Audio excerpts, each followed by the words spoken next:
Hey, y'all. We are back. We have done this. We have talked about all the things. We started yesterday, with, my brother man, Prentice Powell, uh, inviting us into, reflection about, um, uh, what some of the stuff that's happening in the world around us. What it self analysis, and he and I got deep talking about like doing your work on an interpersonal level. We talked about what did they call that? Our family business, on the gender justice and survivor justice panel. Um, we talked about environmental justice and the gamut of what that looked like, and how to combat the realities of happening with what we know could and should and will be true for us in the future. We talked about reentry and what it meant to even how do you reenter something that you ain't never left? Because even if you didn't weren't born in prison, like you grew up in oppressive systems, and even when you go to prison, it's still another oppressive system. And you're a human on the planet. And so what does all of that even mean? They got real about what that means to actually have restorative practices so that all our folks have a place to be in the world. Um, there was a whole bunch of other individual sessions. And then today we started again, my sister Kat talking about magic and dancing on what did she say? Orion's belt and mermaids and like looking at scales in our hands and all of that, right? We said that we could win. I believe that we will win. And we talked about the things that we need to do. My sister Celeste said we need to get some structures in place, right? We need to really think about what different governance structures and how do we really build up our movement so that we can ensure success. And they talked about, I think Pacolia, somebody on that panel said, look, we are also already winning, right? We have victories and we got to name those victories so that we see it at every turn. And Lone, I love this. I'll always lift this up. Shared Lorraine Hansberry's words. All right. I want to work and I want to be in love. Right. And so we do this work and we do it with love. And that means I'm loving on me, because I'm also part of the work.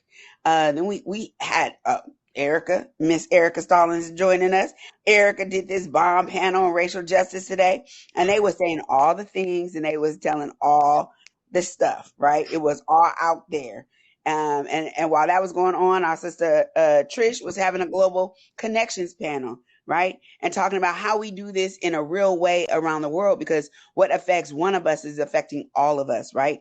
And what we know is that capitalism is worldwide, racism and white supremacy is worldwide. And so the things that we're dealing with and we're fighting, they don't just happen at our front door. They don't just happen in our streets and in our neighborhoods, communities, and cities.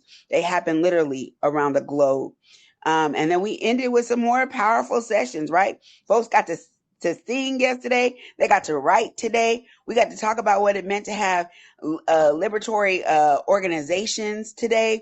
They talked about how to build liberatory spaces yesterday, right? We put it all out there. Somebody told me today, y'all put it all out there. I think our producer Jake said you put it all out there on the table. Somebody told me that. I can't remember who texted me that. But somebody said it. Y'all put it all out there on the table, right?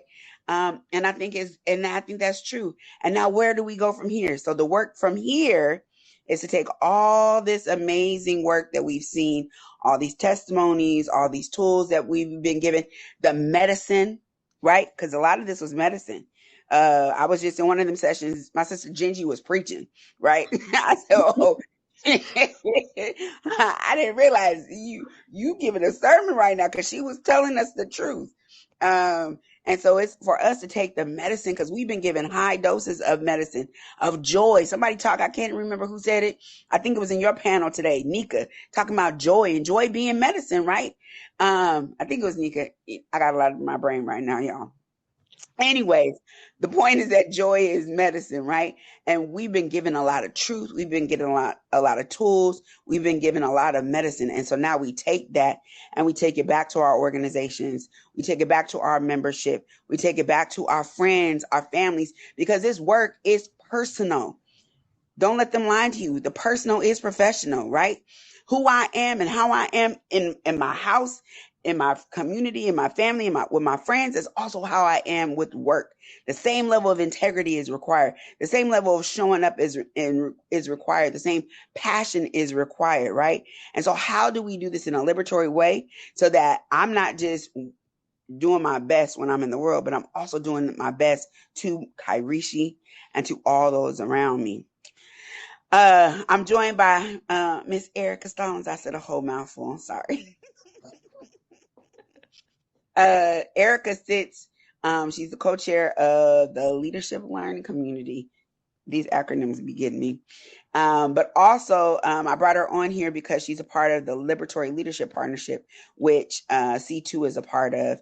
And so I just wanted to give you space to like say some words, give some shout outs, some learnings, some knowings, whatever that is. So I will say a few words. I'll ramble along for a few minutes as we close out.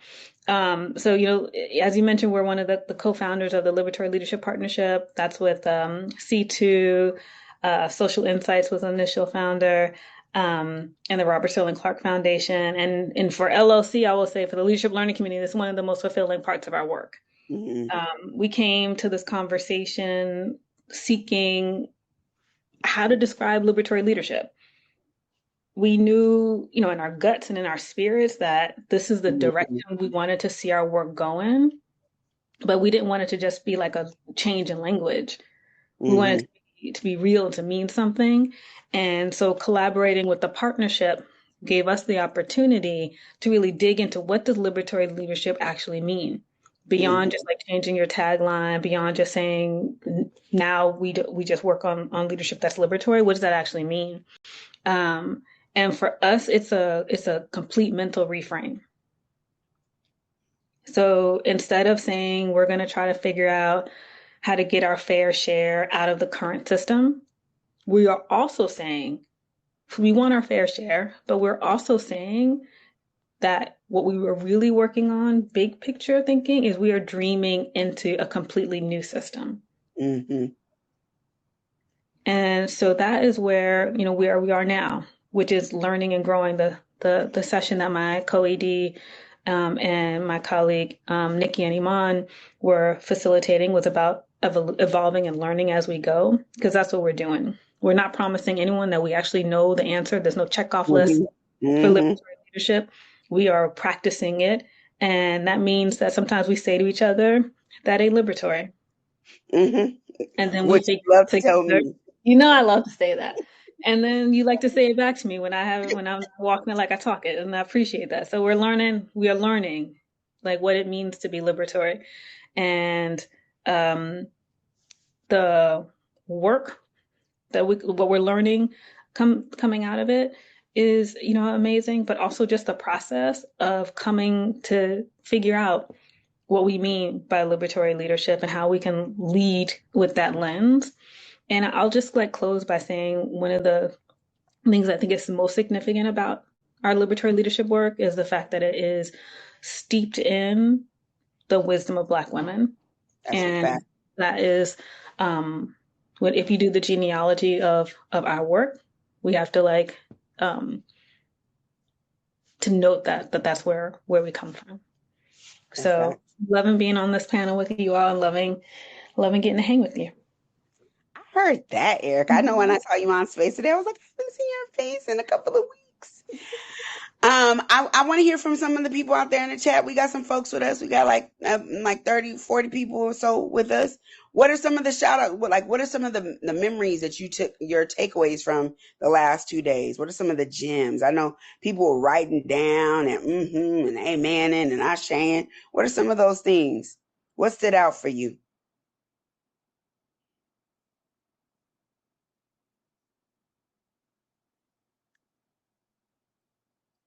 Come on, y'all. I know y'all got some things. I see people talking about joy as medicine, people talking about how they feel like their souls were fed. Trish is happy that I'm in the house. Thank you. Yes, she is. Yes, she is.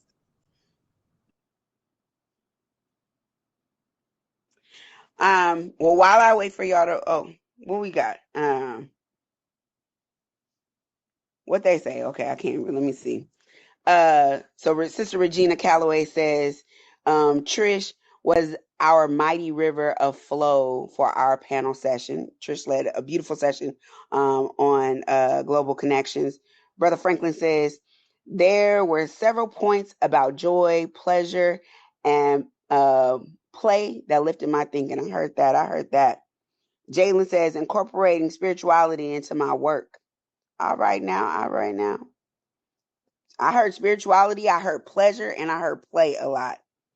Antoinette, I'm grateful to be in the conversation because I've been talking to myself in this walk for a little bit. I heard that. One of the things, and that's what people said last year. I'll get to Raima's, but that's what people said last year is that they found their people. They found it wasn't so lonely anymore. Raima says the spirit conversation was fire. Okay, all right. Solidarity, strategy, and joy intermixing with ease in the past 2 days. I heard that. I came to y'all session, came back to y'all session, Nikki, and I saw like the Milky Way on the screen. I said, I forgot that y'all talking about space travel. I said, ooh, Nikki and Iman went somewhere. They taking people places. It has been a pleasure. It has been a pleasure. And, we will continue to have engagements with the platform. We will continue to make sure that we have the videos up after this, and you'll get notifications. And we'll have a couple of other sessions in the new year so that people can continue to stay connected. Because we don't just want to have a drop-in conference. We want to build a community, right? And so y'all look for our emails because we want you to touch in. We want to have conversations ongoing. We want to build with people ongoing so that when we get to the conference, it's like, oh yeah, this is the apex of our year. But we've been connecting and doing the work all year long. And then take these videos, watch them with your friends, watch them with your family members, watch them with Big Mama, watch them in your board meetings, right? Watch them with your staff in your staff meetings and use these topics because we didn't just give it to give it. We want you to grapple with it. We want you to what does that actually look like? They're talking about liberatory organizations. They're talking about check-ins. What does that even look like for us? Are we living our values? What does that actually look like? We want folks to be able to work through some of that. So many gems. Eugene says, so many gems. I want to be sure to say that I'm deeply grateful for C2 LLC, Robert Sterling Clark, LLP for holding space on liberation. I'm not going to read the rest of it, but thank you, thank you, thank you. So before we conclude, I want to make sure that I give a huge shout out to the amazing folks at We and Goliath. We and Goliath, all the beautiful people will say, ooh, it looks so good. And I felt so held and supported. That's what people were telling me yesterday. I love them. I felt so held and so supported by the team. That is We and Goliath, y'all. And I appreciate them. Without them, we wouldn't be able to bring this conference to you. And so I don't know, Jake is my super producer. Jake, if you want to say some words, if Daniel is somewhere around, if y'all want to come on, I invite you, but I definitely appreciate you all. And I hope that, and I will say this, one of my favorite things about We and Goliath is not just the quality of the work, but that their values align. And that is golden. You want to say something, Jake? Only that, yeah, your check has already been sent. For my shout out. And I do want to apologize to Franklin and Genji. I meant to be in on their session. Something else got me held up. But much love to them, to you, to all of the presenters. You guys just absolutely rock. I love wrapping up our busy time of year with this conference every year. And it's just such a treat and delight to have all of you, all the love, all the energy. It's just absolutely perfect. Thank you. Thank you. Franklin said, Blaze rocks with We and Goliath. We and Goliath. I heard that. Thank you, Jake. Erica, you have any last words? If not, I'm gonna close with a poem. I don't have any final words. Just want to say thank you and appreciating you. And I want, I think we need to have just like a flood of hearts for Kairishi for holding this down and bringing this all together. So appreciate you, babe. Thank you. Thank you to everybody who supported LLP, Leaders Trust, Robert Sterling Clark Foundation, my team members at C2, especially the organizing team. I have to give a big shout out to Nikita. Nikita Mitchell is one of my big thought partners and was critical in me thinking through some of the sessions and the presenters and all of that. This, it is a labor of love for me, and I couldn't do that if I didn't have so many amazing people that I could call on that are willing to step up. And rarely ever, if somebody tells me no in my community, it usually is because they can't do it, not because they won't do it. So as amazing all them hearts that y'all have given to me, that is because of all the amazing people in my life. I am a reflection of them. And with that said, I've been thinking a lot about one of my favorite poets, Suhair Hamad, who is a Palestinian poet. I think she lives in Brooklyn, from Brooklyn. She's Palestinian, and she writes a lot about her folks. And so in this time, I just want to close. We started off talking and giving love to Palestine. Palestine was named all throughout the day, and so we'll close. This is called The Missing. The way loss seeps into neck hollows and curls at temples, sits between front teeth, cavity, empty and waiting for morning to open, the way morning stays, forever shadowing vision, shaping lives with memory. A drawer won't close, sleep elusive, smile elusive.